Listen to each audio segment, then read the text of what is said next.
At least I can get it working. So I'm just going to use a little bit of avocado oil with sandalwood and lemon myrtle. Okay. Have you ever smelled? You haven't probably smelt lemon myrtle. That's a stronger. Oh wow, that's really nice. Yeah, it is. So that's the soap. So the soap, then they're putting lemon myrtle and just other, just like probably olive oil, like that. Yeah, like to make it a Castile soap. Yeah, what do they call it? Like something, you know, like where they. What's the saponification or something? Yeah, exactly. Yeah. Mm-hmm. Yeah, it's a great soap. It's my favorite, you know. It used to be Dr. Bronner's peppermint soap, but, you know. Something happened. Yeah. It's not 100% in agreement with the grandson. I kind of like, the guy was kooky that founded it, you know, but he was kind of interesting and kind of like, you know. But, I don't know. Not as into the philosophy of the grandchildren that run it now. So, but I actually think also that lemon myrtles are more powerful. Even before all of that, I was looking forward. Lemon myrtle is a very impressive plant. I grow the trees back in Australia, and really? Yep, it's native to that region of Queensland that we got our property. Can you make a tea? Can you? Yeah. Oh, lemon myrtle tea is beautiful. I was gonna say, and it's incredibly antiviral. It's antibacterial. That with like antiseptic. Tea tree might be really not tea tree. Lemongrass. Do you do lemongrass? Yeah, I grow lemongrass. Yeah, I make a tea with lemongrass and yeah. Not tea tree. Lemongrass with lemon myrtle would probably. See, tea tree oil is famous for being an antiseptic oil, and it's a great oil, but it's like doesn't smell very nice, you know. And lemon myrtle's actually stronger as an antiseptic. Really? Yeah, so they could use it in hospitals. This is what I was. During COVID, you know, I was writing to the Australian health minister and going, you know, why aren't we, this is a native plant. It's one of the most powerful antiviral plants in the world, native to our state. Why aren't we doing the research immediately? Why aren't they getting in their laboratories and going, what happens if we put this concentration of the oil into like an air conditioning unit, you know, and how does it affect the COVID virus, you know? Like just a common scientific experiment, you know what I mean? Like, why are, you know, and he just was the most fucking idiot, you know? He was just like, gave me the, we haven't done the things. I'm going, why aren't you doing, you know? My question wasn't, have you done them? Why aren't you doing them, you know? And it was just, here's some information about lemon myrtle, you know? No, why isn't the government, you know? It's he was the Minister of Health, such an idiot, Greg Hunt. You could change that last name to it with a C.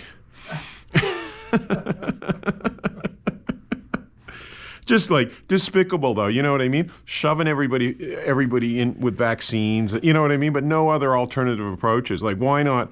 Because they've done studies with eucalyptus oil and the common cold, which is like another H1C virus, or what do they call it? H1, I don't know. But they've done like quite a lot of studies where eucalyptus oil kills like 98% of the common cold, you know, the virus that causes the common cold, which is some sort of influenza virus. How do you ingest it?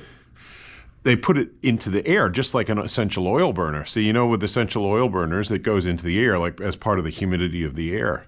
So you just like, if you have are having potential cold symptoms, you could put that in one of those burners. But you know what they do in Australia is been going on for, you know, like maybe 100 years, is they'll put essential oil, like you either just put the eucalyptus leaves or essential oil of eucalyptus into like a bowl of hot water, like, you know, like even your like face, you know, your hand washing bowl or whatever, with hot water, and you put a towel over your head and you just breathe it in, right? Lemon myrtle's even, you know, good for virus because that's antibacterial. Because eucalyptus oil in itself is a very powerful plant, you know? I mean, it's used for cleaning and all sorts of stuff. But like out of any country that should be doing that research, it should be Australia because they're both native Australian plants, you know? I mean, China has a huge institute of studying traditional Chinese medicine, you know? Why doesn't, like, it's so stupid, you know what I mean? Let's just go for the Western medicine. Let's go for we're just going to use this one approach to dealing with COVID, which is fucking vaccine from these multinational companies that hasn't been tested properly, you know? Yeah.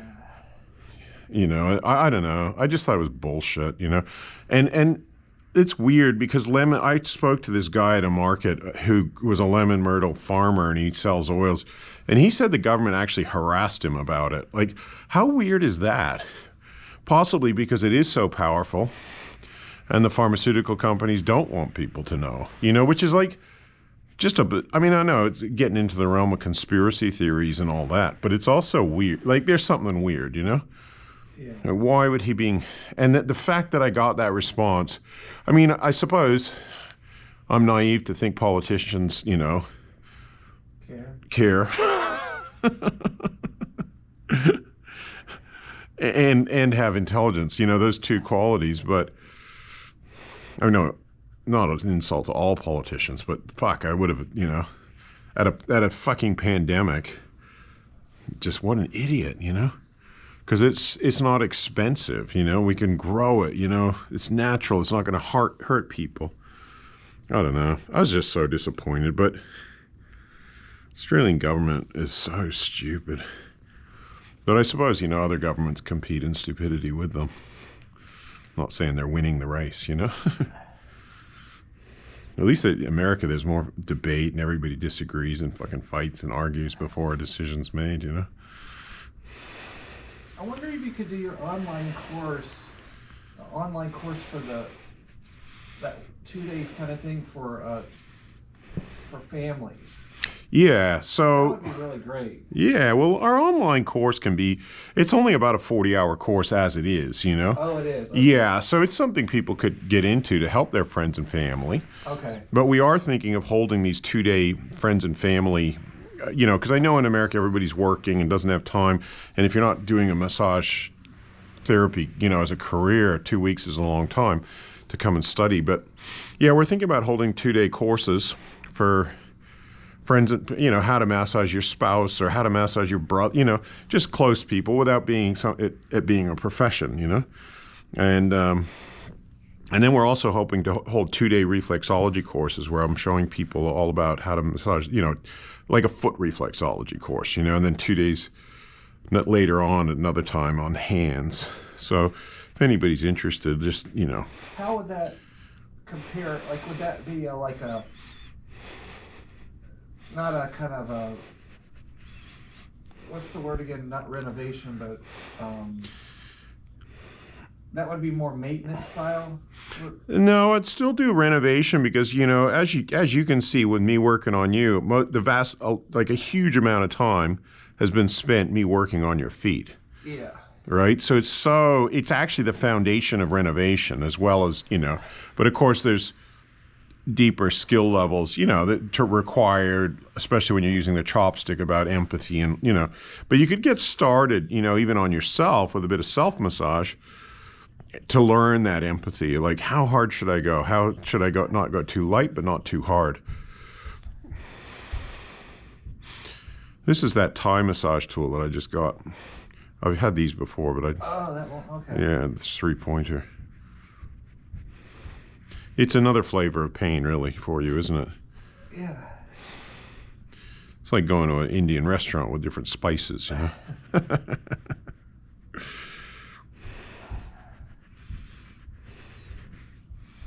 Somehow wood and flesh and bone don't mix. You prefer metal? I think that, No, I know it feels better with my fingers, but it saves my fingers from tiring out too much. But it's also, no, I'm just. I know. But they actually do feel different. The energy of wood compared to the energy of metal and all that. I mean, I personally prefer getting massaged by somebody with their fingers, of course, because you've got the human touch as well, and that energetic connection. But sometimes But wood would probably be preferable to metal in some ways. It was living, right? Yeah, that's right. The metal's kind of like nothing. It's very unforgiving. You know what I mean? Like, it's kind of like nothing escapes it too. Yeah. And when you look at it, like Chinese, I don't know if you're familiar with the 5-element theory of Chinese medicine. That the wood, metal, they have what's like 5 cycles, like the seasons, but including like a late summer. So you got earth, water, fire, wood, and metal are the 5 elements in Chinese medicine, as distinct from Ayurveda, where it's kind of, they don't include metal, and they also don't include wood. Would wood be synonymous with fire, or no? No, so wood and fire, so they've got what they call the mother-son theory, which each of these relates to an element, metal relates to a season, sorry, like metal is autumn, and then okay. yeah, so and then basically they've got this cycle, and one element in front of one supports the next one, but one element, like 2 in front, controls it. It's called the control cycle. So for example, when we look at the earth element, it supports wood. But when we look at the metal element, metal cuts wood. But metal will support earth because it mineralizes the earth, So one's called the mother-son, not theory, but the mother-son, I don't know, relationship or something. So the mother-son is like the supportive one, and the father-son cuts the son down if he gets too, it's like discipline, Yeah. So water obviously controls fire, but water nurtures, I guess. I'd have to think about it. I don't think it's a long while since I studied it. But what about wind in like the Chinese medicine? Isn't that like there's a, I don't know if that's just a urban tale, but like that through the wind that viruses and sickness can be transmitted? Yeah, that's part of Chinese medicine for sure. And to a certain extent Ayurveda, because Ayurveda is pretty much, from a material point of view, Ayurveda is about tuning into the elements and certain. So, for example, in the middle of summer, where the heat is strong in the sun and outside, that can aggravate somebody who's got like a Pitta constitution, Okay. which is a fire constitution. So, and people with like a Pitta constitution generally go better in a cold climate because it's not aggravated. Whereas if you're a Pitta constitution, a lot of fire, like a fiery person, when you're in a very hot climate, then it'll be aggravated and you'll get symptoms of what they call a Pitta derangement, which is excessive Pitta. So your lifestyle is, for example, somebody with a Vata imbalance, too much air, like what we call in English like a space case or an airhead. Yeah. They shouldn't be doing things like too much flying on airplanes or too much, because all that stuff can aggravate Vata. Yeah, so it's very interesting, and there's a lot of correlation between Ayurveda and Chinese medicine. 3 of the elements are the same in terms of air, water, and fire. Wait, no. Water, fire, and earth are the same. In Chinese medicine, they don't actually have air.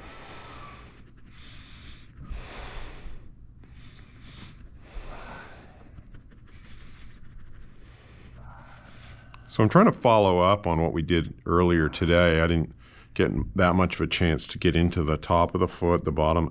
Mostly I was on the toes. So I'm just trying to follow that up and see what you can deal with here.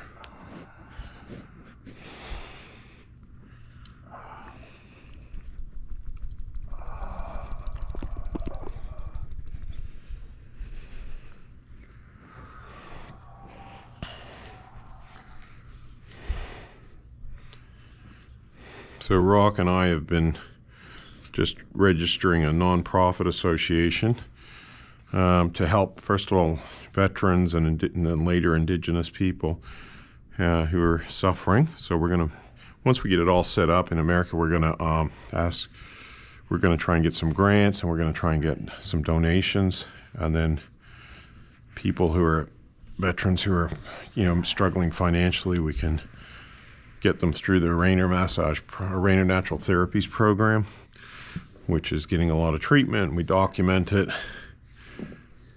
and help with the PTSD mostly through the massage or the massage, but I also do other things like flower essence therapy and give nutritional advice and things like that as well.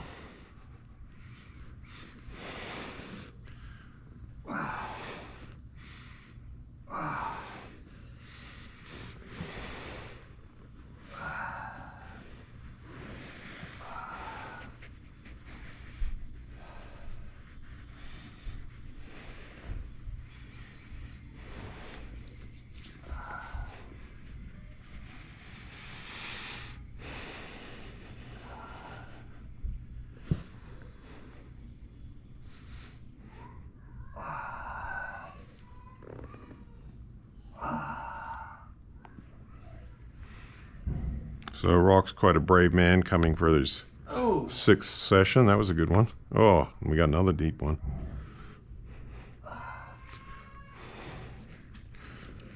that was pretty good. That was, Yeah. It's kind of like restructuring the foot. You know, when you restructure the foot, the rest of the body starts to follow.